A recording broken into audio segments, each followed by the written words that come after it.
Hey guys, Latonya Davis here to talk about desegregation. I just came back from my two-city trip. I first went to Seattle to visit a former teacher who's going to help me out on this book. And we are actually going over information that will help us go to the next level. And basically, we realize the next level is to do research to get lots of information about desegregation in St. Louis. So I'm looking forward to learning about the history of desegregation in St. Louis. And I'm also looking forward to learning about desegregation in other cities as well. I am looking forward to being a nerd because I'm actually a very studious person. So I really love doing research, and I haven't had a chance to do that being out of college for so long. So I'm looking forward to getting into those books and citing some sources and getting some good information about the desegregation program. So while in Washington, I was able to travel the sites. I rode a ferry for the first time, which was really exciting, and got to see, within the city and the market and different places, which was a really good time.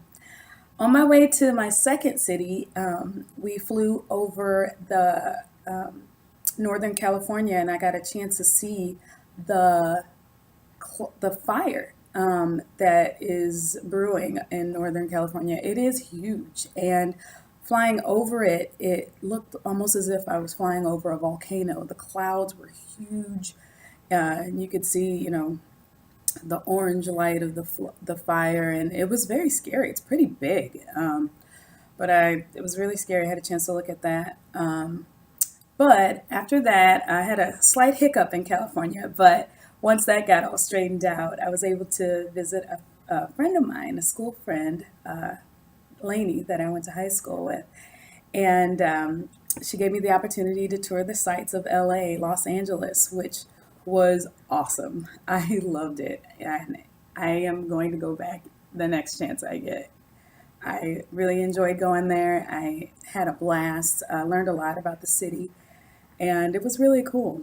While there, I was talking to my friend about my book and my process that I'm going through right now, and she was actually talking about it made her think about the desegregation program from her perspective, which is not a perspective that I really thought about.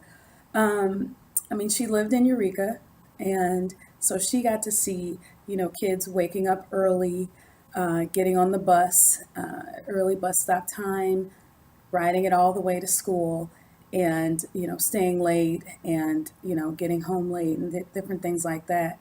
And it's not a perspective that I thought about really, which is obviously an extremely important perspective. But I thank her for that, for giving me hers. I mean, she talked about how when she was even asked to house a student that lived in the city on a day that there was a recital, and how that was like from her side, which was really interesting because they saw that too. Those different students that actually lived in the town where students were bused into to go to school. This was really great intel for my book. I mean, I remember as a track coach, I asked some of my athletes that lived in Valley Park if they could house some of our other athletes.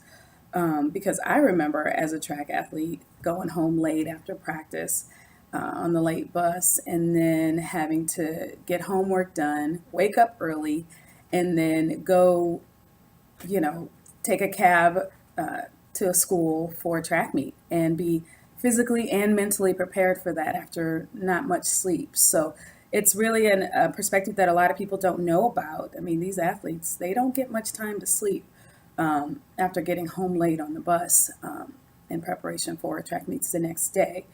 Um, so I want to thank Tom and Lainey for their time and helping me out and letting me enjoy a little traveling that I've never really had an opportunity to do much of. So thank you for that. And thank you guys for watching. Please subscribe to my channel, my YouTube channel, and feel free to comment.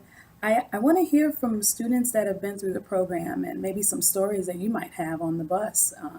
I definitely have some stories on the bus, getting motion sickness, or one time I was really sick and I had to actually vomit it on the bus in my book bag because I didn't want to mess up the bus. So That was a pretty gross time. But I really want to hear from you guys. If you get a chance, comment and tell us about your desegregation story, um, and so we can have a chat. All right. Then I'll talk to you guys soon. Thank you so much for your time and have a great day.